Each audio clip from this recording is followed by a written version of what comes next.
ahir aleminde huri istemem.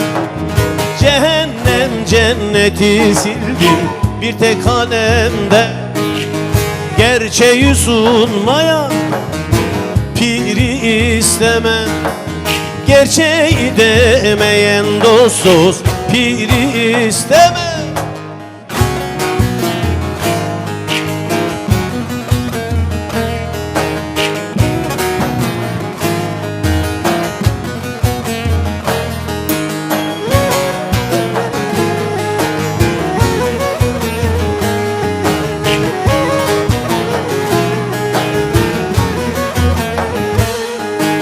Aşka düşenleri yanması gerek, yanması gerek.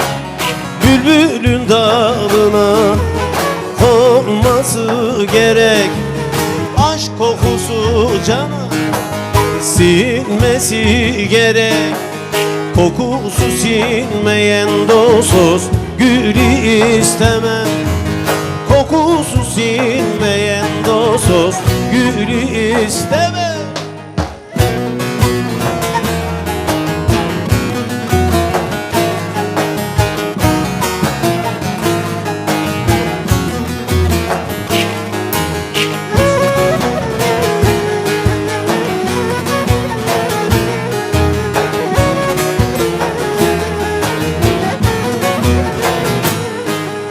Bana bir şey anlat gerçek babında, iyiliğin babında. Hurafet tanımam can otağında.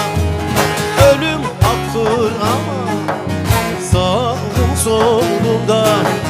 Ölü gibi duran dost dost biri istemem. Ölü gibi duran dost dost biri